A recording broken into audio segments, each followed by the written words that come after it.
రాజ్ కుమార్ వెనుకోలకు కనబడతలేదట. ఒక్కసారి కింద కూర్చో, కింద చైర్ తీసే ప్లీజ్, ఏమనుకో. ఓకేనా? ఓకేనా?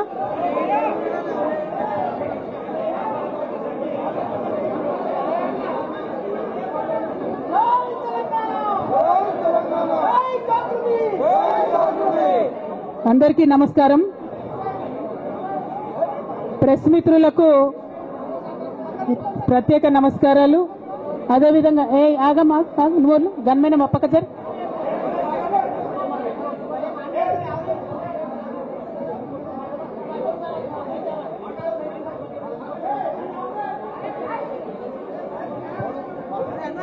ఓకేనా? మాట్లాడనా? ప్రెస్ మిత్రులకు జరుగుతున్నటువంటి ఇన్కన్వీనియన్స్ కి క్షమించమని కోరుతా ఉన్నాను. అట్లానే ఇక్కడ ఇవాళ ఇంత పెద్ద ఎత్తున హాజరైనటువంటి జాగృతి కార్యకర్తలకు, నాయకులకు అందరికి కూడా హృదయపూర్వకంగా నా నమస్కారాలు తెలియజేస్తా ఉన్నాను. కానీ జాగృతి కార్యకర్తలు దయచేసి సాయిని వెనక్కి జరు, కూర్చోబెట్టు, ప్రెస్ వాళ్ళని ఫ్రీగా కూర్చొని వెనక్కి జరు బిడ్డ. అజయ్ సీనా ఒక్క అడుగు వెనక్కేనా ప్లీజ్, కొద్దిగా వాళ్ళు ఫ్రీగా నిలబడండి. ప్రెస్ మిత్రులందరికీ కూడా ధన్యవాదాలు తెలియజేస్తా ఉన్నాను సమయం తీసుకొని ఈ పత్రికా సమావేశానికి వచ్చినందుకు. నిన్న మధ్యాహ్నం తర్వాత భారత రాష్ట్ర సమితి నుంచి ఒక ప్రకటన మీ అందరి ద్వారా నేను మీడియాలో చూడడం జరిగింది. మరి బీఆర్ఎస్ నుండి వచ్చినటువంటి ఈ ప్రకటనలో పార్టీ ఎమ్మెల్సీ శ్రీమతి కె కవిత ఇటీవలి కాలంలో ప్రవర్తిస్తున్న తీరుతెన్నులు, కొనసాగిస్తున్న పార్టీ వ్యతిరేక కార్యకలాపాలు బీఆర్ఎస్ పార్టీకి నష్టం కలిగించే రీతిలో ఉన్నందున పార్టీ అధిష్టానం ఈ విషయాన్ని తీవ్రంగా పరిగణిస్తున్నది. పార్టీ అధ్యక్షులు శ్రీ కె చంద్రశేఖరరావు గారు శ్రీమతి కె కవితను తక్షణం పార్టీ నుండి సస్పెండ్ చేస్తూ నిర్ణయం తీసుకున్నారని చెప్పి మరి నాకు ఒక ప్రకటన నిన్న టీవీల ద్వారా అందుకోవడం జరిగింది. మరి నేను పార్టీ నుండి వచ్చినటువంటి ఈ లేఖలో ప్రత్యేకంగా 2 అంశాల మీద మాట్లాడదలుచుకున్నాను. నేను అక్రమ కేసులు పెట్టి నా మీద తిహార్ జైల్లో 5.5 నెలల పాటు ఉండి బయటకు వచ్చిన తర్వాత నవంబర్ 23వ తారీఖు 2024 నుండి నేను ప్రజాక్షేత్రంలోకి వచ్చి అనేక కార్యక్రమాలు చేయడం జరిగింది. మరి నేను చేసినటువంటి పనులలో మొట్టమొదటిది, ఒక బిడ్డ హాస్టల్లో చనిపోతే ఆమెను విజిట్ చేసి, అట్లానే గురుకులాల్లో జరుగుతున్నటువంటి అన్యాయాల మీద మొట్టమొదటి కార్యక్రమం తీసుకొని నేను మాట్లాడినా. ఆ తర్వాత బీసీలకు జరుగుతున్నటువంటి అన్యాయం, కాంగ్రెస్ పార్టీ మేనిఫెస్టోలో ఇచ్చినటువంటి 42% హామీ కోసము పెద్ద ఎత్తున నేను పనిచేయడం జరిగింది. అట్లానే మహిళలకు 2500 ఇవ్వాలని చెప్పి పోస్ట్ కార్డు ఉద్యమాన్ని నేను చేపట్టడం జరిగింది. పెద్దవాళ్లకు పెన్షన్లు పెంచాలని నేను ఉద్యమాలు చేయడం జరిగింది. తెలంగాణ తల్లి స్వరూపాన్ని మారిస్తే అట్లెట్లా మారుస్తారని రౌండ్ టేబుల్ సమావేశం పెట్టినాం. బనకచర్లు అక్కడ కడుతున్నారంటే దాని మీద రౌండ్ టేబుల్ సమావేశం పెట్టినాం. ఓవరాల్గా తెలంగాణ ప్రాజెక్టులు, అందుబాటులో ఉన్నటువంటి నీళ్లు, వీటన్నిటి మీద కూడా రౌండ్ టేబుల్ పెట్టినాం. భద్రాచలం దగ్గర 5 గ్రామాలు ముంపు సమస్య ఉంది, ఎవరు పట్టించుకుంటలేరంటే వాళ్ళని పిలిపించుకొని రౌండ్ టేబుల్ సమావేశం పెట్టి ప్రభుత్వం మీద ఒత్తిడి తీసుకొచ్చే కార్యక్రమం చేసినాం. ముఖ్యమంత్రి గారి సొంత జిల్లా మహబూబ్ నగర్లో భూ నిర్వాసితులకు అన్యాయం జరుగుతుందంటే నారాయణపేట నియోజకవర్గం వెళ్ళి వాళ్లకు మద్దతుగా మేము నిలబడి రావడం జరిగింది.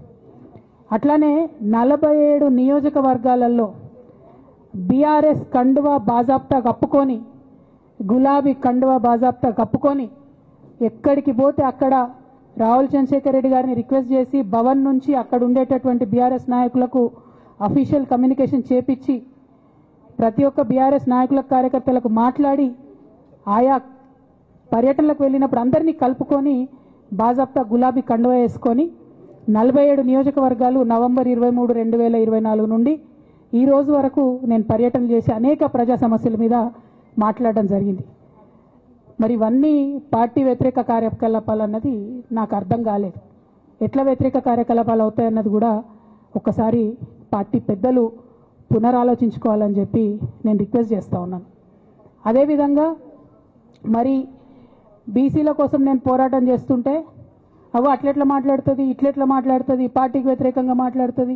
అరే నేను కాంగ్రెస్ పెద్దల మీద ఒత్తిడి తీసుకొస్తుంటే బీసీలకు 42% అమలు చేయాలంటే ఏది పడితే అది చిల్వల్ పల్వల్గా నా మీద రాపించడం, ప్రచారం చేయడం, చాలా దారుణమైనటువంటి పనులు పార్టీలో ఉన్నటువంటి కొందరు పని కట్టుకొని కత్తి కట్టుకొని నా మీద చేయడం జరిగింది. అట్లానే నేను ఒక మాట ఏమన్నా, సామాజిక తెలంగాణ సాధన కోసం నేను కట్టుబడి ఉన్నా అన్న. దానిలో తప్పేముంది? అసలు నాకు జన్మనిచ్చినటువంటి నా తండ్రి, ఈ ప్రాణాన్ని భిక్షగా ఇచ్చినటువంటి నా తండ్రి, ఆయన చిటికెన వేలు పట్టుకొని నేను ఓనమాలు నేర్చుకున్న ఉద్యమాలు ఎట్లా చేయాలని, ఆయన చిటికెల వేలు పట్టుకొని ప్రజలంటే ఏంది, ప్రజా సమస్యలు అంటే ఏంది, ఎందుకోసం దాని మీద గలమెత్తాలని చెప్పి నేను నేర్చుకున్నా. ఆ నాయకుడి స్ఫూర్తిగానే నేను సామాజిక తెలంగాణ మాట్లాడినా. భారతదేశం మొత్తంలో ఇన్ని రాష్ట్రాల్లో ముఖ్యమంత్రులు అయితే 75 ఏళ్ళ స్వతంత్ర భారతదేశం, 79 ఏళ్ళు స్వతంత్ర భారతదేశంలో దళితులకి 3 ఎకరాల భూమి ఇస్తా అని చెప్పినటువంటి ఏకైక గొప్ప నాయకుడు కేసీఆర్ గారు. ఆయన దగ్గర నుంచే కదా నేను సామాజిక తెలంగాణ ఎజెండా నేర్చుకున్నది. బీసీలకు ఎవరు వృత్తి పనిదారులు ఉంటే వాళ్ళకి చేయూతనిస్తా అని చెప్పినటువంటి ఏకైక ముఖ్యమంత్రి కేసీఆర్ గారు. చెప్పినట్టుగా డబ్బులు ఇచ్చిండు కూడా, ప్రతి కులాన్ని కాపాడుకునే ప్రయత్నం చేసిండు. అది కాదా సామాజిక తెలంగాణ? నేను మే 1 నాడు లేబర్ డే రోజు మాట్లాడితే దాన్ని చిల్వల్ పలువలు చేసి సామాజిక తెలంగాణ పేరుతోని కవిత పార్టీ పెడుతుందని చెప్పి నేను నిన్న చెప్పిన 2 పేర్లు పని కట్టుకొని నా మీద దుష్ప్రచారం చేసిండ్రు. నేనేమైనా తప్పు మాట్లాడినా? బీఆర్ఎస్ పార్టీ వ్యతిరేకమా సామాజిక తెలంగాణ నినాదానికి? బీఆర్ఎస్ పార్టీకి సామాజిక తెలంగాణ అవసరం లేదా? భౌగోళిక తెలంగాణ వస్తే సరిపోతుందా? బంగారు తెలంగాణ కావాలని కేసీఆర్ గారు ఇచ్చిన నినాదమే కదా. బంగారు తెలంగాణ అంటే ఏంది?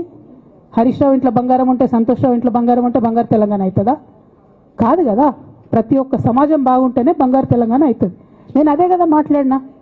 దానికి ఇష్టం వచ్చినట్టు నా మీద స్టోరీ లేపిస్తే నేను భవన్లో పోయి కూర్చొని బాజాప్తా, ఎక్కడో కాదు, బయట ప్రెస్ మీట్ పెట్టలేదు, ఏ ప్రెస్ క్లబ్లో పెట్టలేదు, డైరెక్ట్గా తెలంగాణ భవన్ నా ఆఫీస్ అండి, నా పార్టీ భవన్లో పోయి కూర్చొని నేనేం చెప్పినా, నా మీద కుట్రలు జరుగుతున్నది, నా మీద విషప్రచారం జరుగుతున్నది అని చెప్పిన.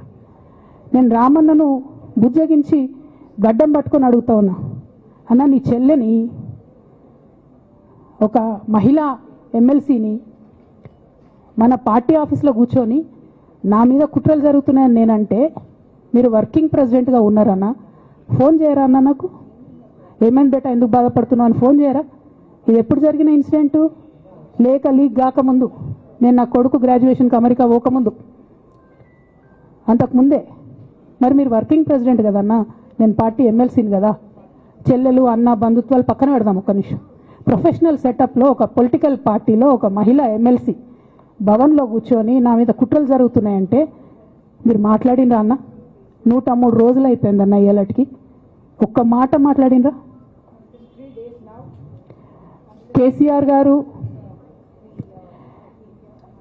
దగ్గర నుంచి కమ్యూనికేషన్ రావాలని నేను ఎక్స్పెక్ట్ చేయలే. వారు పెద్దవారు, వారికి అనేకమైన పనులు ఉంటాయి. మొత్తం పార్టీని ఇప్పుడు పునర్నిర్మించుకోవాల్సిన అవసరం ఉంది. తెలంగాణకు జరుగుతున్నటువంటి అన్యాయాన్ని వారు ఎప్పటికప్పుడు దిశానిర్దేశం చేయాల్సిన అవసరం ఉంది. కానీ వర్కింగ్ ప్రెసిడెంట్ గారి దగ్గర నుంచి ఫోన్ రాకపోవడం మాత్రం ఒక మాట అనిపించింది నాకు. నేను కేసీఆర్ గారి బిడ్డను, నేను కూర్చొని ప్రెస్ మీట్ పెడితేనే రెస్పాన్స్ రాలేదంటే మరి ఇంకో మామూలు మహిళా కార్యకర్తకు బీఆర్ఎస్ పార్టీలో మన అన్యాయం జరిగితే రెస్పాన్స్ వస్తుందా? నాకైతే అనిపించలేదు. వస్తుందేమో నాకు తెలియదు.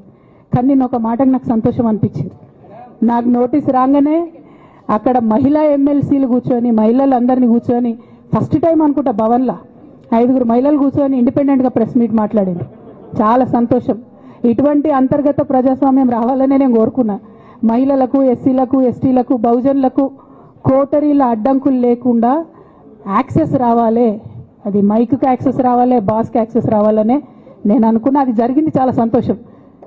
నన్ను సస్పెండ్ చేసినాక అయినా పర్లేదు, కానీ జరిగింది. నిన్న మహిళలందరూ కూర్చొని మాట్లాడి నేనేమంటున్నా అంటే, కేసీఆర్ గారు, కేటీఆర్ గారు, నేను, మా కుటుంబం, మాది రక్త సంబంధం. పదవులు పోతేనో, పార్టీలకు వెళ్ళి సస్పెండ్ చేస్తేనో పోయేటటువంటి బంధం కాదు. కానీ ఎవరైతే వెస్టెడ్ ఇంట్రెస్ట్ ఉన్న పార్టీలు ఉంటారో, పార్టీలో ఉండి కేవలం డబ్బు సంపాదించుకోవాలనేటటువంటి ఒక ఆలోచనతో, వ్యక్తిగత లబ్ధి పొందాలనేటటువంటి ఆలోచనతో ఉన్నటువంటి వ్యక్తులు వాళ్ళకి కావాల్సింది ఏంది? మేము ముగ్గురం కలిసి ఉండొద్దు, మా కుటుంబం బాగుండొద్దు, మా కుటుంబం విచ్ఛిన్నమైతేనే వాళ్ళకి అధికారం వస్తుంది. దాంట్లో భాగంగా ఇవాళ మొదటి స్టెప్ నన్ను బయటేసిరు పార్టీలోకి వెళ్ళి. అది ఇక్కడితో ఆగదు.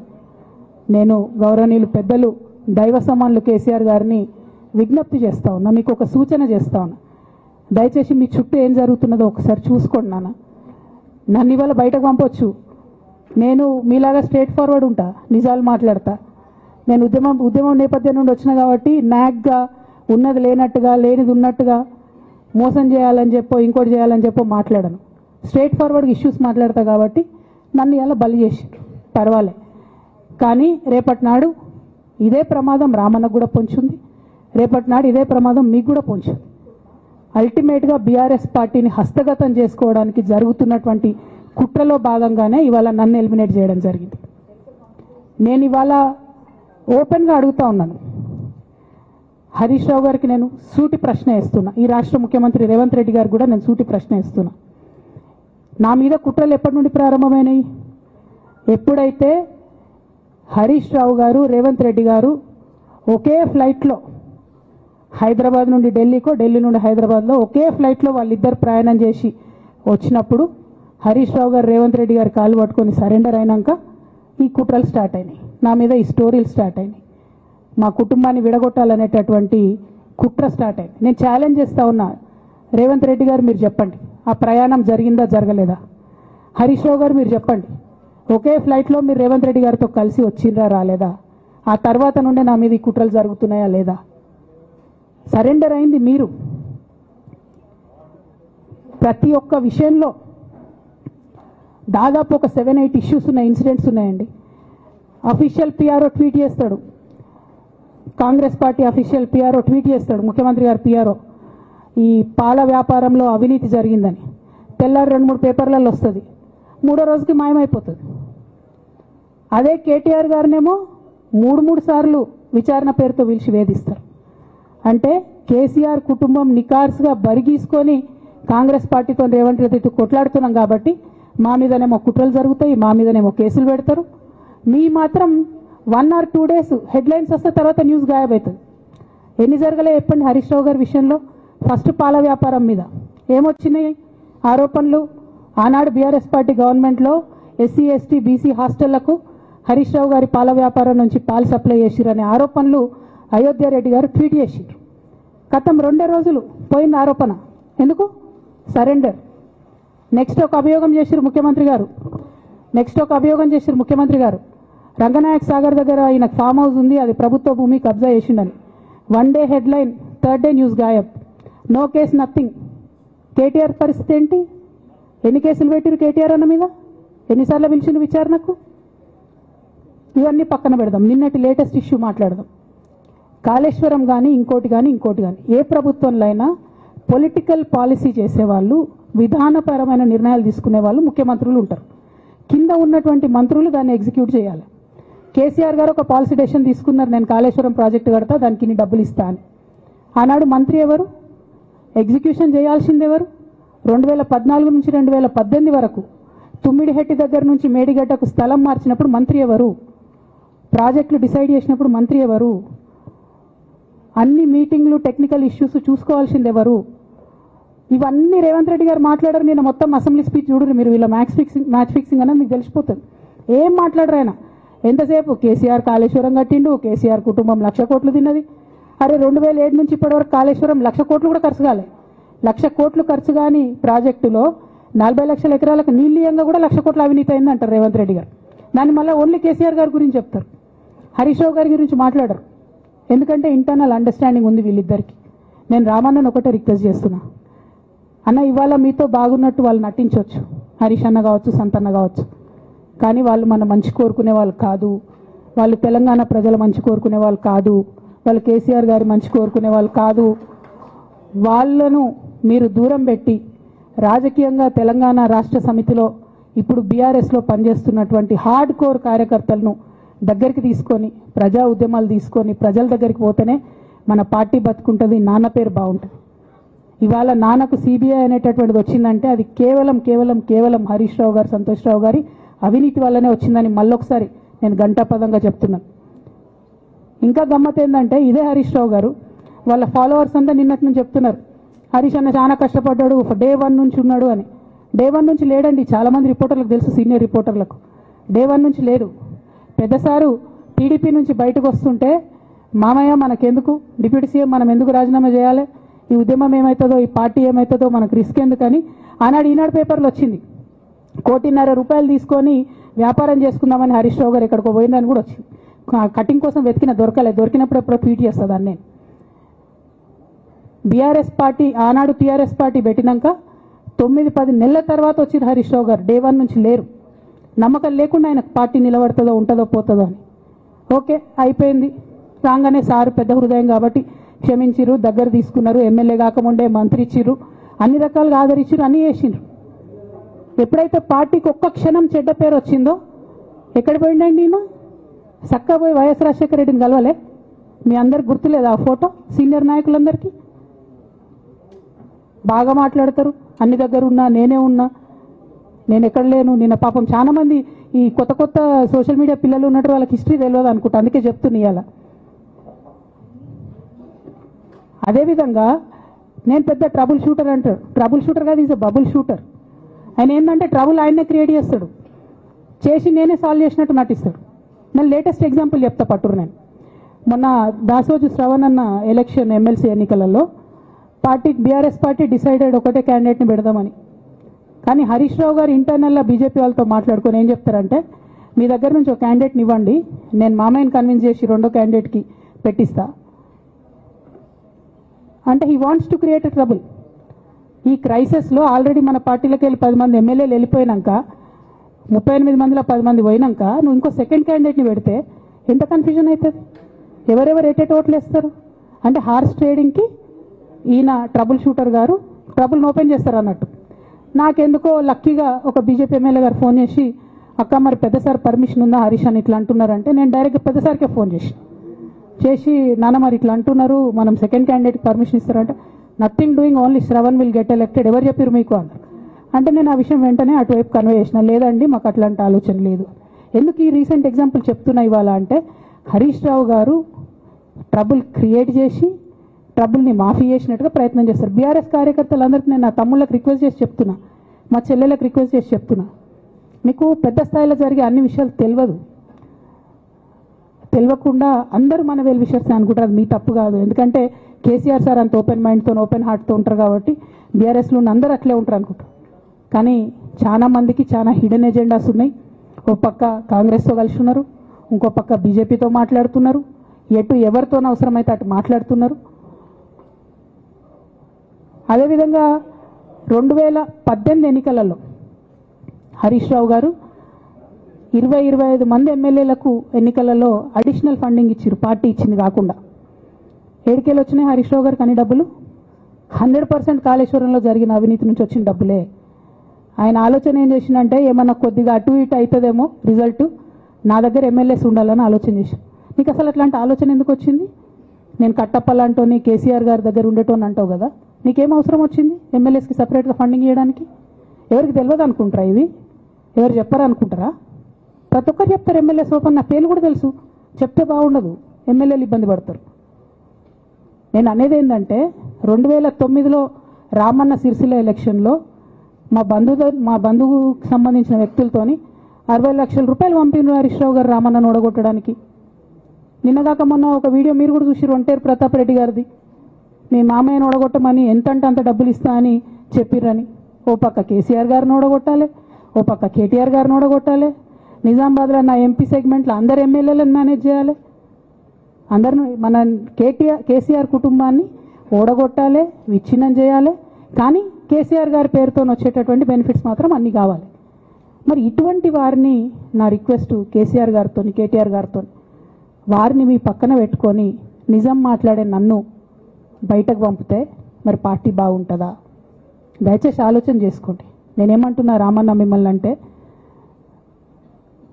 నా మీద మీకు కోపం ఉండొచ్చు, నా మీద ఏముందో ఎవరేం చెప్పారో నాకు తెలియదు. నేను మాత్రం నా ప్రాణం పోయినా కేసీఆర్ గారికి హాని జరగాలని కానీ కేటీఆర్ గారికి హాని జరగాలని కానీ కోరుకోను. అది నా నైజం కాదు. ఆడపిల్లలకు అట్లా ఉండదు. ఆడపిల్లలు ఇల్లు బాగుండాలనుకుంటారు. నా మనసుకి ఎంత గాయమైతే, నాకు ఎన్ని అవమానాలు అయితే నాకెంత ఇన్సల్ట్ అయితే, నా మీద ఎన్ని కుట్రలు జరిగితే నేను ఇట్లా మాట్లాడుతున్నది నా బాధ, ఇది నా ఆవేదన. నాన్న చూస్తలేరేంది వీళ్ళని అన్నది ఆవేదన, చూసుకుంటా క్షమిస్తారేంది ఇంకెన్నిసార్లు క్షమిస్తారు అన్నది నా బాధ. అంతే తప్ప నాకేం కోపం ఉంటుంది? ఎందుకు కోపం ఉంటుంది?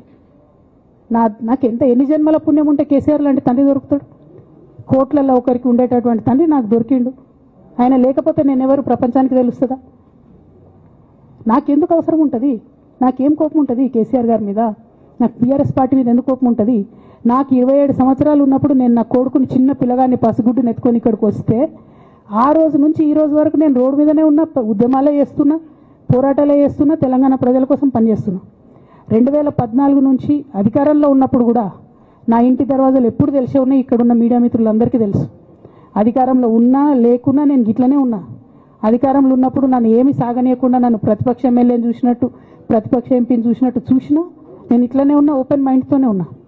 నేను కోరేది ఒకటే, కేసీఆర్ గారి ఆరోగ్యాన్ని కాపాడండి రామన్న, పార్టీని కాపాడండి, పార్టీలో ఉన్న కార్యకర్తల్ని కాపాడండి, అందరు బాగుండేలాగా ప్రజా సమస్యలు తీసుకోండి. నాకు అంతకుమించి కావాల్సింది ఏం లేదు.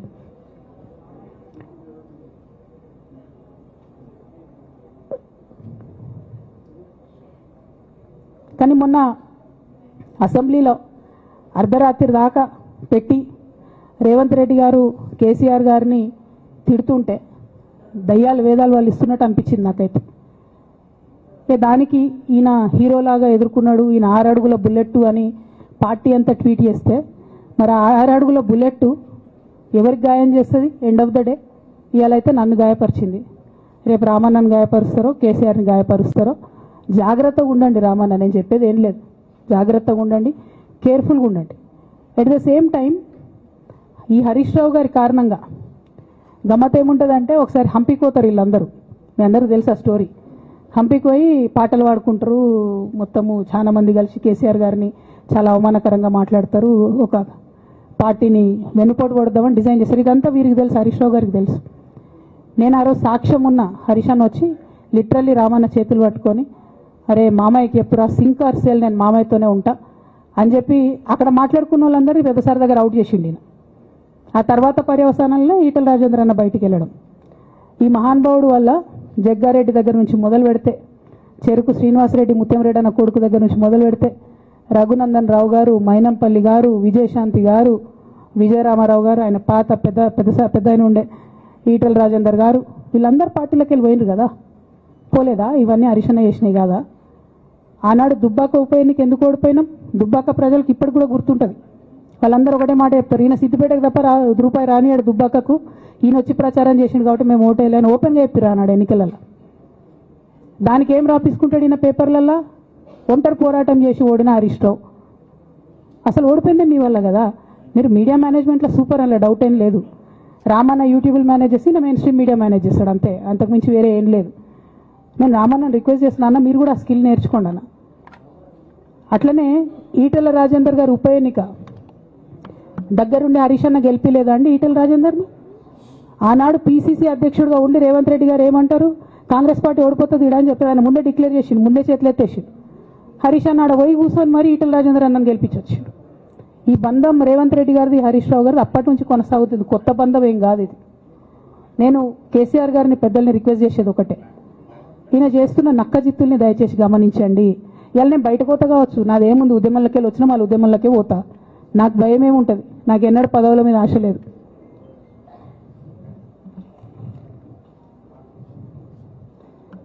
పార్టీ నుంచి వచ్చిన ఎమ్మెల్సీకి స్పీకర్ ఫార్మాట్లో చైర్మన్ గారికి నేను పంపుతా ఉన్నాను రాజీనామా పత్రాన్ని.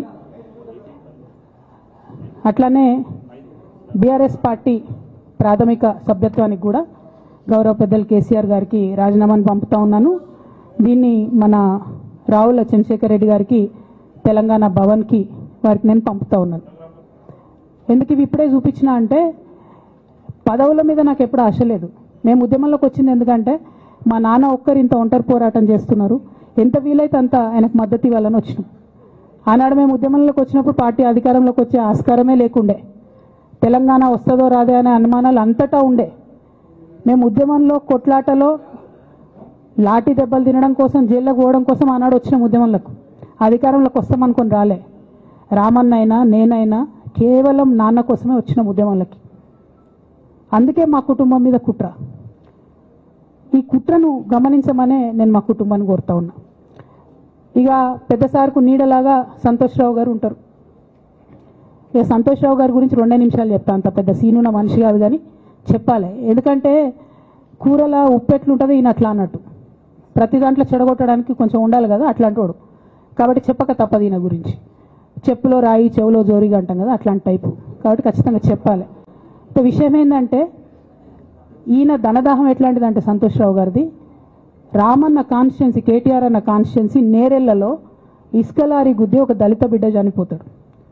సరే, దాని మీద పాపం అక్కడ ఆ రోజు అందరు యాజిటేషన్ చేస్తే ఈయన సంతాన అడ్వాంటేజ్ ఏంది, ఈడ కూర్చుంటాడు కదా సార్ దగ్గర, సీఎంఓలకి వెళ్ళి ఫోన్ చేసి అక్కడ ఉన్న పోలీసు వాళ్ళందరినీ ఒత్తిడి పెట్టి 7 దళిత బిడ్డల్ని కొట్టినరండి. 3-4 సార్లు 3rd డిగ్రీ వేస్తే ఇలా 7 కుటుంబాలు కూడా వాళ్ళు ఎందుకు కూడా ఏ పని చేసుకోలేనటువంటి పరిస్థితులలో ఆ దళిత బిడ్డలు ఉన్నారు. అది మొత్తం రాజకీయంగా బ్లేమ్ అంతా రామన్న మీదకి వచ్చింది. ధనదాహమేమో సంతన్నది, నేరం చేసిందేమో సంతన్న, వీడికెళ్ళి ఫోన్లు చేసి ఒత్తిడి చేసి కొట్టిపించిందేమో సంతన్న, చెడ్డ పేరేమో రామన్నకు వస్తుంది. ఈ ఎగ్జాంపుల్ చెప్పడం కోసమే నేను ఈయన గురించి చెప్తున్నా, వేరే ఏం లేదు. ఇక సరే టానిక్ వీనిక్ ఈ వీటిలో వచ్చిన కేసులు ఏమవుతాయి? రేవంత్ రెడ్డి గారు ఆర్భాటంగా ఒక అనౌన్స్మెంట్ చేశారు. నేను ఇంతకుముందు చెప్పిన కదా మ్యాచ్ ఫిక్సింగ్ ఎట్లుంటుందంటే 1 డే న్యూస్ అవుతుంది, టానిక్లో ఈయన మీద కేసు పెట్టిరని. 3వ రోజు పోలీసు వాళ్ళు ఎఫ్ఐఆర్ కొట్టేసారు. అది మీరు ఇంకా కనుక్కోండి. కాజ్ చేసేసారు, కేసు మూసేసారు. ఏం అండర్స్టాండింగ్ ఉంది, ఎందుకు మూసేసారు? At the same time Harithaharam, తెలంగాణకు హరితహారం అని పెద్దలు కేసీఆర్ గారు పెద్ద కళతోని 230 కోట్లు అక్కడ గోబీ డెజర్ట్ల వాళ్ళు చెట్లు పెట్టి చైనాను కాపాడుకున్నారు. మనం అదే స్థాయిలో తెలంగాణను బాగు చేసుకోవాలని పెద్దసారి హరితహారం అని పెడితే ఈయన దానికి నకిలీ ప్రోగ్రామ్ గ్రీన్ ఇండియా ఛాలెంజ్ అని పెడతాడు. తెల్లారులేస్తే సినిమా వాళ్ళని తీసుకురావాలి, రోజు ఒక ఫోటో వేసుకోవాలి. దాని వెనుక ఉన్న కుట్ర ఏంటంటే జీవో అమెండ్మెంట్ అవుతుంది సంతోష్ గారి గురించి. ఆ ఫారెస్ట్లను 10% ఇన్కమ్ ఎవరన్నా ఇస్తే అమ్యూజ్మెంట్ పార్క్లకు ఇస్తారన్నట్టు. దానికోసం జీవో అమెండ్ అవుతుంది. దానికి ప్రభాస్ గారిని, చిరంజీవి గారిని, అనేక మంది సినిమా స్టార్లను మోసం చేసి వాళ్ళని తీసుకుపోయి వాళ్ళతో ఫోటోలకు పోజులు ఇప్పించి ఫారెస్ట్లను కొట్టేయాలని ప్లాన్ అయినది. ఇక ఈయనకి 2-3 మనుషులు ఉంటారు సంతనకి. ఆయన పోచంపల్లి శ్రీనివాసరెడ్డి అని ఎమ్మెల్యే. ఇది నాకు విషయం ఎవరు చెప్పారంటే మన పల్లరాజేశ్వరరెడ్డి అన్ననే చెప్పిండు. మీకు ఏమైనా డౌట్లు ఉంటే ఆయన అడగొచ్చు. ఈ పోచంపల్లి శ్రీనివాసరెడ్డి అనేట ఆయన వరికోల్ అనే ఊరు, సామాన్య కుటుంబం, మధ్యతరగతి కుటుంబం. ఇవాళ అక్కడ ఆయన శ్రీమంతుడు అని పిలుస్తారు పోచంపల్లి శ్రీనివాసరెడ్డి గారిని. ఇక్కడ నాకు పల్లరాజేశ్వరరెడ్డి గారు చెప్పిన సమాచారం ప్రకారం మోకిల్లాలో మెగా శ్రీనివాసరెడ్డి, మెగా కంపెనీ ఉంది కదా, ఈ కాళేశ్వరంలో అవినీతి చేసిన మెగా కంపెనీ ప్లస్ పోచంపల్లి శ్రీనివాసరెడ్డి గారు కలిసి 750 కోట్ల విల్లా ప్రాజెక్ట్ చేస్తున్నారు మోకిల్లాల. ఏడికేళ్ళు వచ్చినాయి అవి? అవినీతి డబ్బులు కాదా? ఎట్లా వస్తాయి? ఎవరైనా who is this Pochampally Srinivas Reddy? Santosh Rao classmate. అది తప్ప ఆయనకున్న అర్హత ఏం లేదు. ఆయనకి ఎమ్మెల్సీ వస్తుంది, కాంట్రాక్ట్లు వస్తాయి, ఇంకేందో వస్తాయి. అట్లనే నవీన్ రావు అని ఇంకొక ఎమ్మెల్సీ ఉంటాడు. ఆయన డైరెక్ట్గా మా ముఖం పట్టుకొని అందరం కూడా అంటాడు, నాకు ఎమ్మెల్సీ ఇచ్చింది కేసీఆర్ గారైనా నాకు దేవుడు సంతోషం అంటాడు ఆయన. నిన్న మొన్న వాళ్ళ ఫాదర్ని పట్టుకున్నారు పేకాటల. ఏమైంది కేసు? ఆల్రెడీ నవీన్ రావు గారు పోయి మన ముఖ్యమంత్రి గారు కాళ్ళు పట్టుకున్నట్టుగా తెలిసింది. వాళ్ళ తండ్రిని విడిచిపెట్టారు, ఈయన మీద భూ కబ్జా కేసులు ఉంటే అవి విడిచిపెట్టారు. అంటే ఓ పక్క సంతోష్ రావు గ్యాంగు, ఇంకో పక్క హరీష్ రావు గ్యాంగు 100కు 100% రేవంత్ రెడ్డి గారితో, ఇక్కడ ఉన్న కాంగ్రెస్ ప్రభుత్వంతో, అవసరమైన సందర్భంలో పైన బీజేపీతోని వాళ్ళు కోఆర్డినేషన్లో ఉండి బీఆర్ఎస్ పార్టీకి జలగల్లాగా పట్టి పీడుస్తున్నారు. నిరంతరం బీఆర్ఎస్ పార్టీకి నష్టం చేస్తున్నారు. ఎంత దారుణానికి ఒడిగట్టిరంటే ఆఖరికి నా ఓటమితో ప్రారంభమైంది అది. నిజామాబాద్లో నా ఓటమిలో కుట్రలు చేశారు. ఆనాడే మనం రివ్యూ చేసుకుంటే బాగుండలేదు. కానీ ఇప్పుడు అది ఎక్కడికి వచ్చింది? కామారెడ్డిలో పెద్దసారి ఓడిపోయేదాకా వచ్చింది పరిస్థితి. 3వసారి ప్రభుత్వం పోయేదాకా వచ్చింది పరిస్థితి. ఒక్కొక్క ఎలక్ట్ అయిన ఎమ్మెల్యేను, ఓడిపోయిన ఎమ్మెల్యేలు పత్రికా మిత్రులు మీరు మాట్లాడండి. సంతోష్ రావు గారి బాధితులు నాకు మామూలుగా ఫోన్ చేస్తలేరు. అచ్చా, ఈ కంపెనీ పేరు బ్లూఫిన్ అట, మోకిలా. పల్లరాజేశ్వరరెడ్డి అని అప్పుడు పంపిన మెసేజ్ చూస్తున్న పాతది. Bluefin company Mokila. అయితే నేనేమంటున్నా అంటే ఇంత స్పష్టమైనటువంటి నేను ఇస్తున్నా, రేవంత్ రెడ్డి గారిని నేను ఛాలెంజ్ చేస్తున్నా. మరి ఎందుకు మీకు మీ ఏసీబీ వాళ్ళకు వీళ్ళ ఇండ్లు అడ్రస్లు దొరుకుతలేవా? ఏం అండర్స్టాండింగ్ ఎందుకు లేదు మీకు? లేకపోతే మీరు చర్యలు ఎందుకు తీసుకుంటలేరని నేను సూటిగా రేవంత్ రెడ్డి గారిని ప్రశ్నిస్తున్నా. ఇక తర్వాత వారు ఏం చేస్తారన్నది నాకు సంబంధం లేదు. ఇక నేను మాత్రం పర్టికులర్గా మళ్ళొకసారి నా బీఆర్ఎస్ పార్టీ కుటుంబ సభ్యులందరికీ, మా సొంత కుటుంబ సభ్యులకు కూడా రిక్వెస్ట్ చేస్తున్నది ఏంటంటే, నాకు 27 సంవత్సరాలు ఉన్నప్పుడు నేను రాజకీయాల్లోకి వచ్చిన, తెలంగాణ ఉద్యమం కోసం వచ్చిన. ఇవాళ నాకు 47 సంవత్సరాలు. అంటే నా 20 సంవత్సరాల జీవితం అంతా కూడా నేను బీఆర్ఎస్ పార్టీ కోసం, కేసీఆర్ గారి కోసం, తెలంగాణ జాగృతి కోసం, తెలంగాణ ప్రజల కోసం, తెలంగాణ ఆడబిడ్డల కోసం నేను గడిపిన. సడన్గా ఇయ్యాల నీకేం సంబంధం బీఆర్ఎస్తో అని, నువ్వెవరు అని చెప్పి సస్పెన్షన్ ఒకసారికి పంపిస్తే చాలా బాధాకరంగా ఉంది. పర్వాలేదు, అయినా నాకు ప్రజలు ఉన్నారు, నేను వాళ్ళ దగ్గర పోతా, వాళ్ళతో పాటు ఉంటా.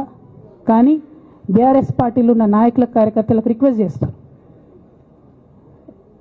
సోషల్ మీడియాలో వచ్చే పిచ్చి పిచ్చి పట్టుకొని ప్రజాప్రతినిధులు ప్రెస్ మీట్ పెట్టిరు నిన్న భవన్లో. నేను నిన్న మొన్నటి రోజు వాళ్ళ మీద ప్రెస్ మీట్ పెట్టినప్పుడు ఏమన్నా, కేసీఆర్ గారికి నష్టం చేసిన పార్టీ ఉంటే ఎంత పోతే ఎంత అన్న. సోషల్ మీడియాలో ఉన్న బీఆర్ఎస్ పార్టీ కొంతమంది దుర్మార్గులు ఉన్నారు, సోషల్ మీడియా వెంగు చూసేటోళ్ళు. వాళ్ళ ముంగట విషయం కట్ చేసిరు, ఏది కేసీఆర్ గారికి నష్టం చేసిన అనే విషయం కట్ చేసి బీఆర్ఎస్ పార్టీ ఉంటెంత పోతెంత నేను అన్నా అని చెప్పి ప్రచారం చేస్తున్నారు. నాదే పార్టీ, బీఆర్ఎస్ పార్టీ. 20 ఏళ్ళు నేను కష్టపడ్డా. నేను తెలంగాణ జాగృతి పెట్టి ఇండిపెండెంట్గా పనిచేసినప్పుడు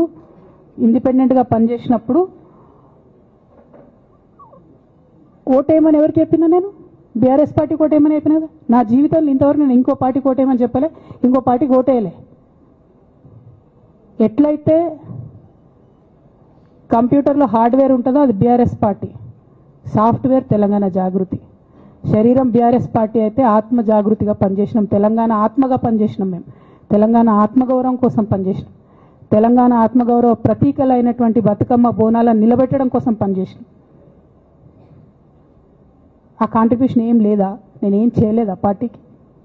నిజామాబాద్లో చికెన్ గున్యా వచ్చి బాధపడుతుంటే గల్లీ గల్లీ గల్లీ తిరిగి 2018లో ఒక్కొక్క ఎమ్మెల్యేకు ఎంత తిరిగినా అన్నది అక్కడ నిజామాబాద్ ప్రజలకు తెలుసు. ఏం కాంట్రిబ్యూషన్ లేదన్నది, ఓన్లీ హరీష్ అన్నది, సంతన్నదే ఉన్నదా కాంట్రిబ్యూషన్? వీళ్ళు మేకవన్నే పులులు నాన్న, వీళ్ళు మీ ముంగట నటిస్తారు అంతే. బయట వాళ్ళ నిజస్వరూపం వేరేలాగా ఉంటుంది. యాజ్ అ డాటర్గా రిక్వెస్ట్ చేస్తున్నా, ఒకసారి ఆలోచన చేయండి వాళ్ళ గురించి. నాకేమొద్దు, నన్ను పార్టీలోకి వెళ్ళి సస్పెండ్ చేసి నో ప్రాబ్లం, కానీ వాళ్ళని పార్టీలో ఉంచుకుంటే పార్టీ ఎట్లుంటుంది అన్నది మీరు ఆలోచన చేసుకోండి. ఇక అల్టిమేట్గా నేను చెప్పదలుచుకున్నది ఒకటే,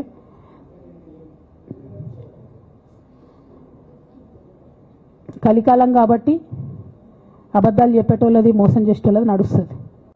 టెంపరీగా వాళ్ళది నడుస్తున్నది, వాళ్ళది నడిచింది, విజయం సాధించారు కాబట్టి ఇవాళ సస్పెన్షన్ నాకు వచ్చింది. బట్ నేను ఇదివరకు చెప్పినా మళ్ళీ చెప్తున్నా, నేను కర్మ సిద్ధాంతాన్ని నమ్ముతా. ఖచ్చితంగా ఇంతకు ఇంత దేవుడు వాళ్ళకి అనుభవింపజేస్తాడు, అందులో ఏం ఆలోచించాల్సినటువంటి అవసరం లేదు. Thank you. జై తెలంగాణ, జై కేసీఆర్, జై తెలంగాణ, జై కేసీఆర్.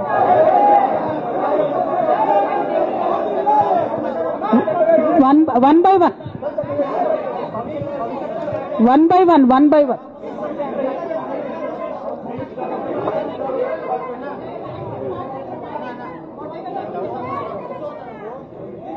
ఒక 1 minute హిందీలో చెప్పేసే అన్న, బయట నేషనల్ మీడియా మిత్రులందరూ అడుగుతున్నారు. ఒక 1 minute హిందీలో చెప్పేస్తా.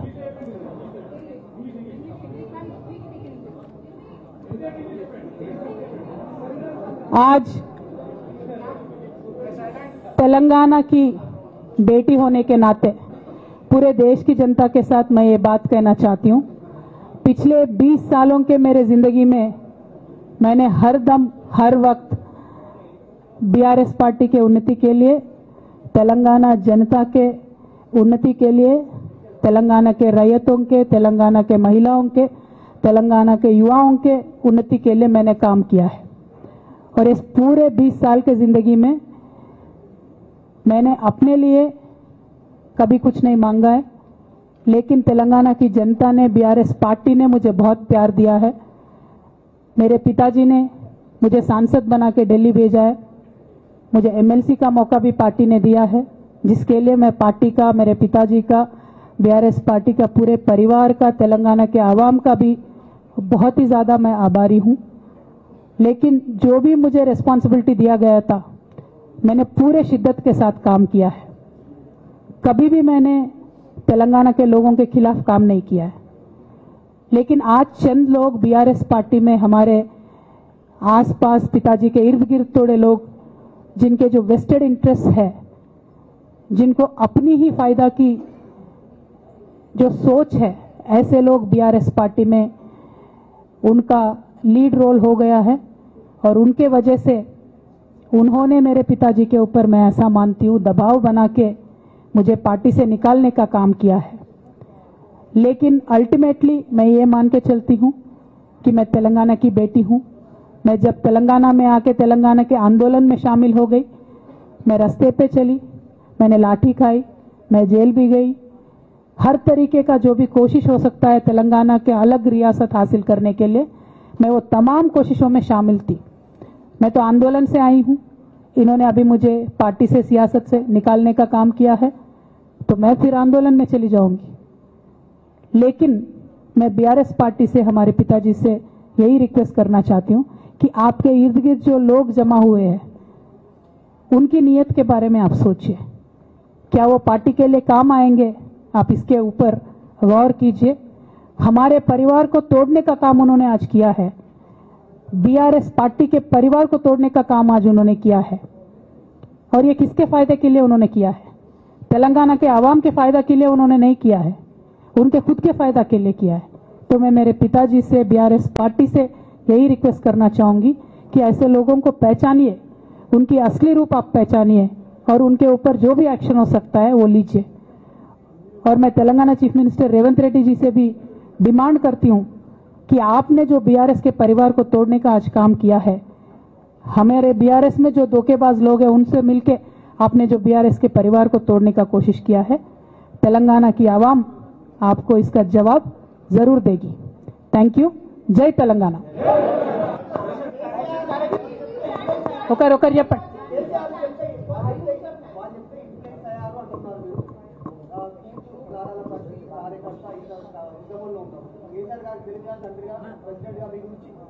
ఓకే, ఇంకా ఎవరైనా చెప్పండి।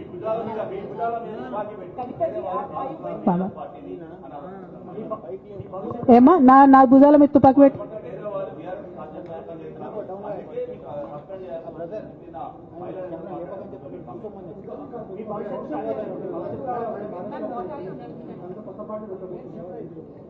Okay.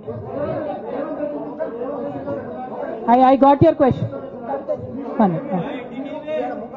Rahul ji.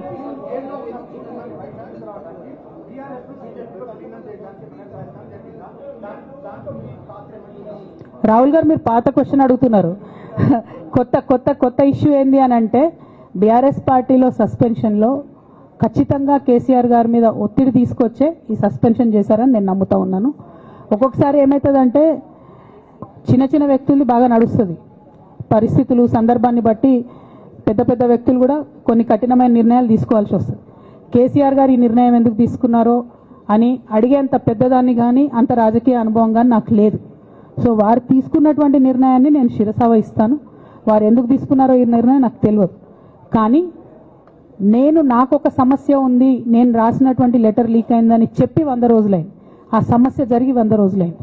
ఆ 100 రోజుల కన్నా ముందు కూడా నా మీద వివక్ష కొనసాగిందని ఇవాళ నేను మీకు ఎగ్జాంపుల్స్తో సహా చెప్పే ప్రయత్నం చేశాను।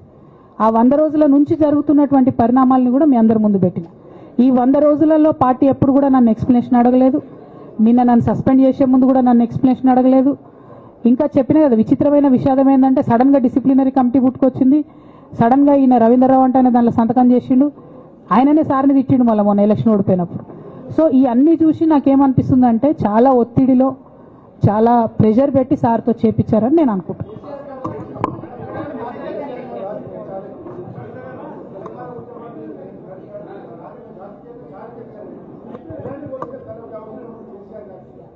Right, I got your question, ma'am. I got your question.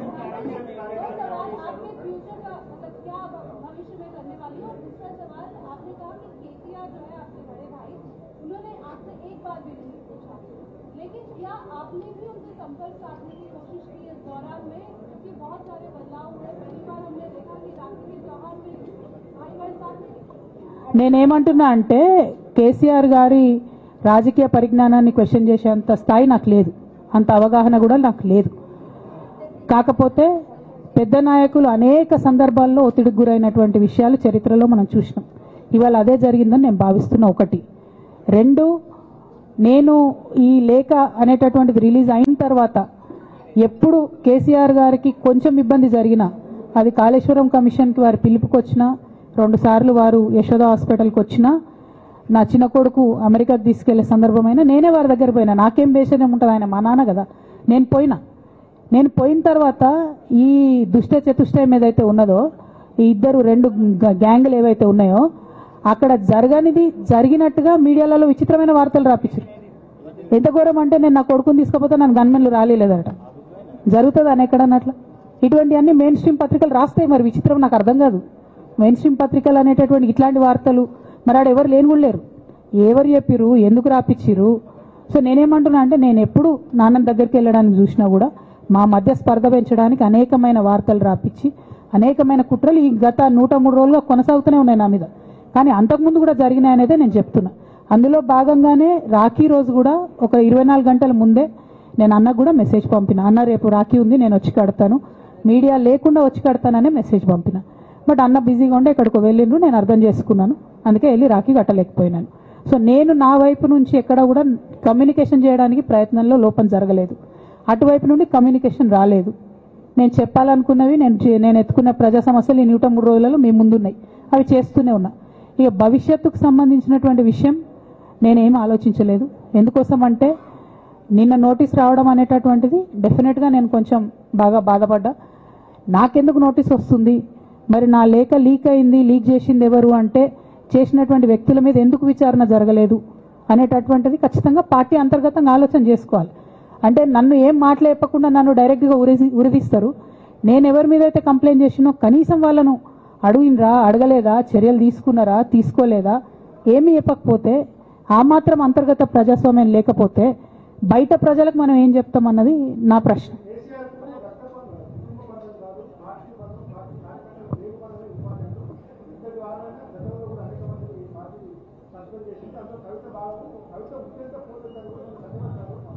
నేనేమంటున్నా బ్రదర్, వాళ్ళందరికీ ఏది చెప్తే స్క్రిప్ట్ రాసిస్తే అది మాట్లాడతారు, దాంట్లో ఏముంటుంది. ఇప్పుడు పెద్ద సంఘటన జరగడం ఏంటిది, నన్ను పార్టీ నుండి వీడియో కొట్టాలనేటటువంటి ఒక నిర్ణయం అది జరిగింది. జరిగిన తర్వాత ఇవన్నీ జరుగుతూనే ఉంటాయి, చిన్న చిన్న విషయాలు. అవంతా వ్యక్తులను సీరియస్గా తీసుకోవాల్సిన అవసరం లేదు. అల్టిమేట్గా నేనేమంటున్నా అంటే, నన్ను అడగకుండానే ఉరి తీశారు, కనీసం ఏమైంది అని కూడా అడగలేదు.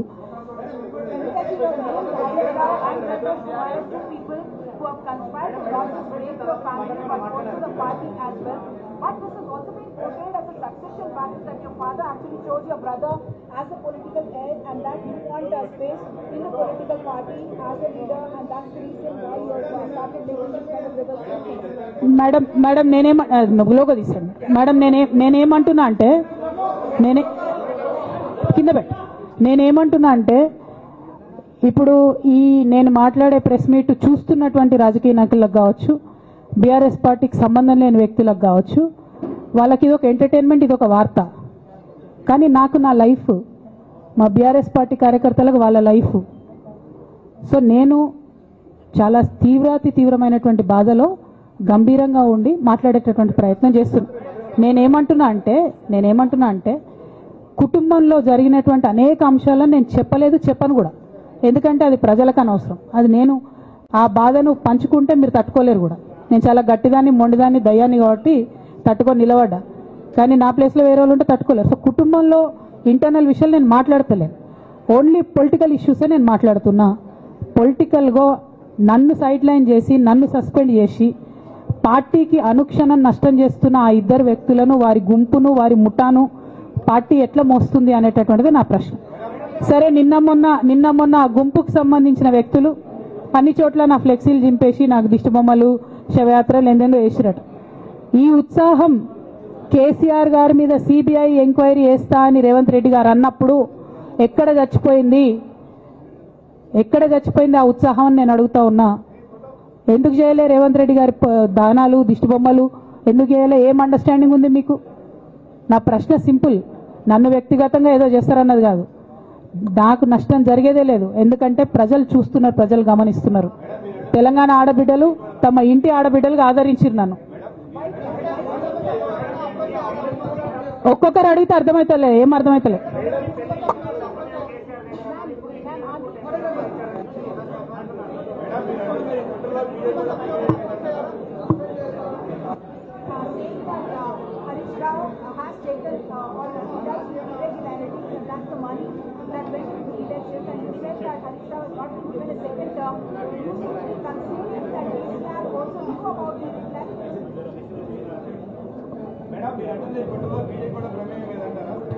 నేనేమంటున్నా బ్రదర్, కుట్రలో ఎవరి ప్రమేయం ఉందన్నది నాకు తెలియదు. నన్ను సస్పెండ్ చేసిండ్రు.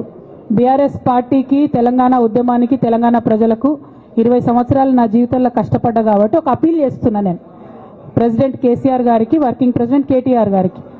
మన కుటుంబాన్ని విచ్ఛిన్నం చేసి పార్టీని హస్తగతం చేసుకోవాలనే కుట్ర జరుగుతుంది. దాన్ని తిప్పికొట్టండి. అవినీతి తిమంగళాలని బీఆర్ఎస్ పార్టీలకు వెళ్ళి తీసి బయటపడేయండి. అల్టిమేట్ గా ప్రజలకు సేవ చేసే దాంట్లో మనం ముందుకెళ్లాలనేది నా ఆలోచన.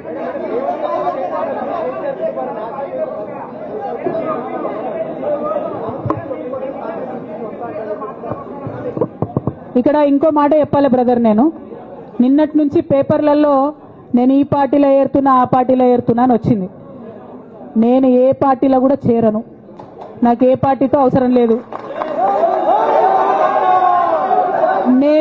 నేను ఫ్యూచర్లో ఏం చేయాలనే విషయం జాగృతి కార్యకర్తలతోని, తెలంగాణ మేధావులతోని, బీసీ బిడ్డలతోని, సామాజిక తెలంగాణ కోసం పనిచేసేటటువంటి అన్ని వర్గాల ప్రజలతోని, అందరితోని మాట్లాడిన తర్వాత నిర్ణయం తీసుకుంటా. కానీ తొందరపడి నిర్ణయం తీసుకునే అవసరం నాకు లేదు. 1, 2 ఏదో నిర్ణయం తీసుకోవాలనేటటువంటి విషయంతో నేను పనిచేయడం లేదు. జరిగినటువంటి పరిణామాలను ఒక్కొక్కటిగా ఎదుర్కొంటూ వస్తున్నాను. నిన్న జరిగినటువంటి పరిణామం చాలా కీలకమైనది, నా జీవితంలో అత్యంత ముఖ్యమైనటువంటి పరిణామం. కాబట్టి చాలా ఆలోచించి, ఆచితూచి, అల్టిమేట్ గా తెలంగాణ ప్రజలకు లాభం జరిగేటటువంటి నిర్ణయం తీసుకుంటా తప్పితే నా కోసం నిర్ణయం తీసుకోవాల్సిన అవసరం లేదు.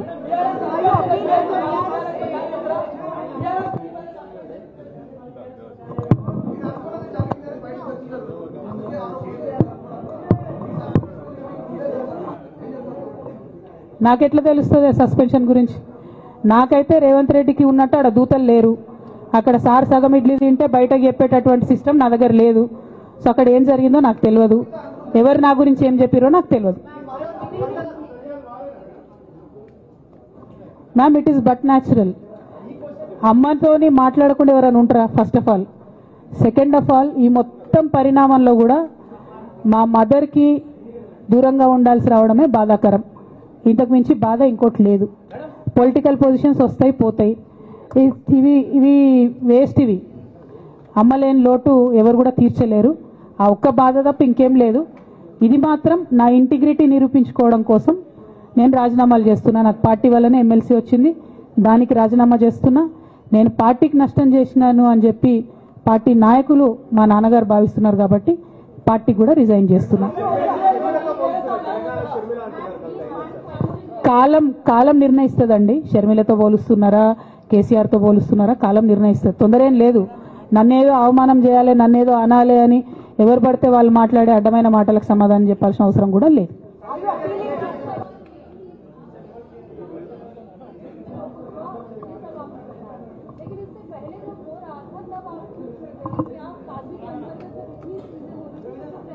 మేడం, అంతకుముందు జరిగినటువంటి ప్రతి ఒక్క విషయం కూడా నేను ఇంటర్నల్ గా చెప్తూనే వస్తున్నా. ये हमारी जो लेटर लीक होने से पहले भी जो पार्टी में मेरे खिलाफ एक्टिविटी चल रहे थे, जैसे पार्टी का हमारा चैनल है टी न्यूज चैनल, बहुत महीनों से मेरा नहीं दिखाते मैडम टी न्यूज में, क्योंकि वो संतोष राव चलाते. मेरा न्यूज नहीं आता टी न्यूज में. अभी नमस्ते तेलंगाना में बंद करे, वो अलग बात. बहुत रिसेंटली उनका बहुत देर के बाद बंद करे. टी न्यूज में कब का बंद कर दिया. ये सारे चीजें भी मैं बताई पार्टी में, लेकिन जब तक मेरा लेटर पब्लिक नहीं हुआ तब तक मैंने पब्लिकली अपने कभी भी दिक्कत मैंने किसी को नहीं बताया. जब लेटर उन्होंने खुद पब्लिक किया तो मुझे मजबूर होकर आज बात करना पड़ रहा है. ఏమా ఒక్క నిమిషం మా నిజామాబాద్ బిడ్డ ఏదో అడుగుతాంది. ఒక్క నిమిషం చెప్పరా.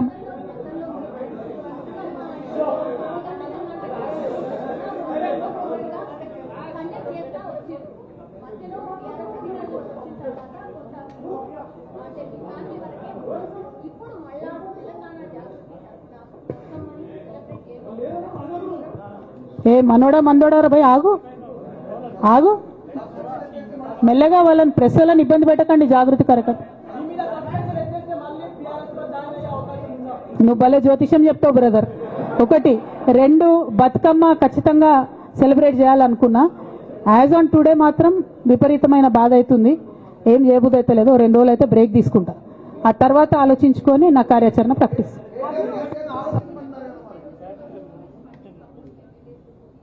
Madam, not couple, more than 20.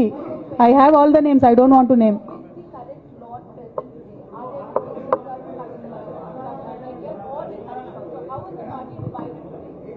I don't have that. Madam, I have a lot of information. But I don't believe it is the right time to expose all that. There is a lot many more interactions that we will have in future. If necessary, I'll certainly let that information out. Today, my simple appeal to Honorable President of our party is, as you have taken action on me without even asking me for an explanation, kindly take action on the rest of the people as well. That is my simple allegation.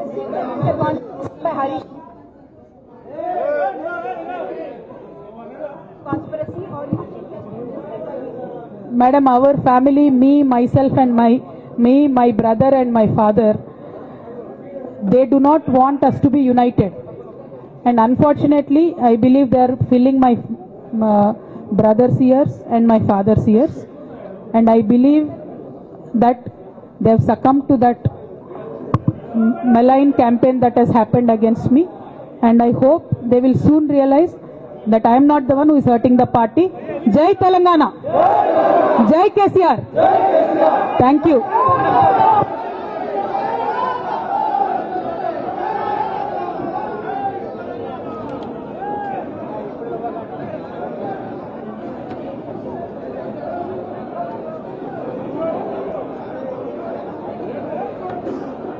Navinachari, Srikant Gaud, Lalita Yadav.